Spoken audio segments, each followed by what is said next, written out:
नमस्कार दोस्तों, माया नगरी में आपका स्वागत है। हाजिर हूं मैं एक दिलचस्प जानकारी के साथ। तो दोस्तों वीडियो को पूरा देखें और अगर आपने अब तक हमारा चैनल सब्सक्राइब नहीं किया है तो सब्सक्राइब करें, लाइक करें और शेयर करें। 28 सितंबर 1973 को जब सिनेमा घरों में ऋषि कपूर और Dimple Kapadia starrer film Bobby release हुई तो सिनेमा घरों में जैसे दर्शकों की भीड़ उमड़ पड़ी। इसी फिल्म के साथ teen age sensation Dimple Kapadia रातों रात सुपरस्टार बन गईं। लेकिन तब डिंपल इस फिल्म की सफलता और अपनी सफलता का अंदाजा भी नहीं लगा पाई कि वो कहां से कहां पहुंच गई हैं। डिंपल कपाड़िया तब 16 साल की थीं जब उन्हें बॉबी में कास्ट किया गया था, लेकिन राज कपूर की डिंपल पर तब नजर पड़ी थी जब वो सिर्फ 13 साल की थीं। इससे पहले राज कपूर ने 1970 में मेरा नाम जोकर फिल्म बनाई थी जिसमें उन्होंने अपना सब कुछ झोंक दिया था। फिल्म बॉक्स ऑफिस पर कुछ जबरदस्त परफॉर्म नहीं कर पाई थी। डिंपल उस वक्त राज कपूर की सहारा बनी थीं जब वो सबसे मुश्किल समय में थे। बॉबी में डिंपल और ऋषि कपूर की जोड़ी हिट रही और इसी के दम पर राज कपूर अपना कर्ज उतारने में भी सफल रहे। बॉबी के बाद डिंपल को एक के बाद एक अच्छे ऑफर मिल रहे थे, लेकिन तभी राजेश खन्ना ने उन्हें शादी के लिए प्रपोज कर दिया और अभिनेत्री ने भी हाँ कह दी। डिंपल तब 16 साल की थीं जब उन्होंने राजेश खन्ना से शादी की।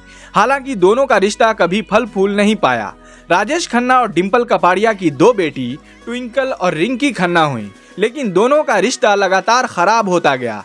डिंपल कपाड़िया ने एक पुराने इंटरव्यू में राजेश खन्ना से शादी के फैसले को अपनी जिंदगी का सबसे गलत फैसला बताया था।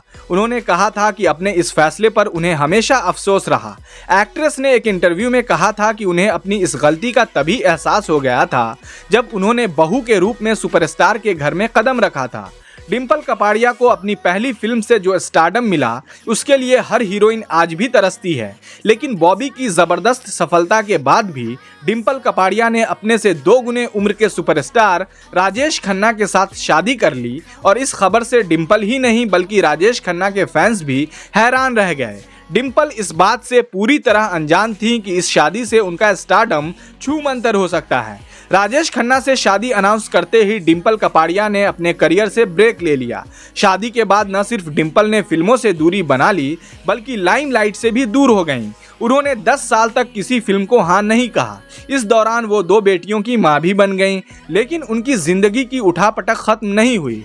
जिस सुपरस्टार के लिए उन्होंने अपने चमचमाते करियर को छोड़ दिया वो रिश्ता भी नहीं चल पाया। साल 1984 में डिंपल कपाड़िया ने कमबैक किया। वो सागर फिल्म में दिखाई दी और इसी दौरान उन्होंने राजेश खन्ना के साथ अपने रिश्ते को लेकर भी इंटरव्यू दिया था। इस इंटरव्यू में उन्होंने ये खुलासा किया था कि राजेश खन्ना के घर में पैर रखते ही उन्हें ये एहसास हो गया था कि राजेश खन्ना से शादी का उनका फैसला उनकी बहुत बड़ी भूल है।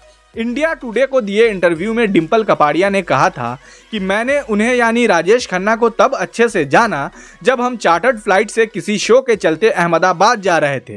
वो इस सफ़र के दौरान पूरे समय मेरे सामने ही बैठे रहे, लेकिन एक भी शब्द बात नहीं की।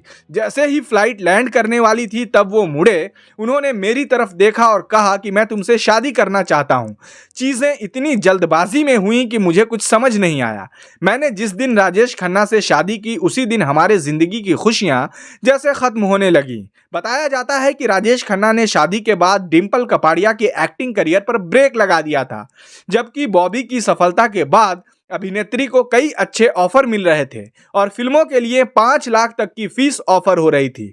डिंपल ने कहा था, मैं बॉबी की अहमियत समझ ही नहीं पाई थी क्योंकि उन दिनों में मैं बहुत छोटी थी, लेकिन जिस दिन मैंने राजेश खन्ना के घर में कदम रखा कहीं ना कहीं मुझे इस बात का एहसास हो गया था कि यह शादी लंबे समय तक नहीं चल पाएगी। डिंपल ने इस ओर भी इशारा किया कि शादी के बाद भी राजेश खन्ना की जिंदगी में कई महिलाएं आईं। उन्होंने कभी उनके अफेयर्स को लेकर बवाल नहीं किया। उन्हें बस इस बात से दिक्कत थी कि लोगों के सामने उनका रिश्ता मजाक न बने। 1982 में डिंपल कपाड़िया ने राजेश खन्ना से अलग होने का फैसला किया और उनका घर छोड़कर अपने पेरेंट्स के घर आ गईं।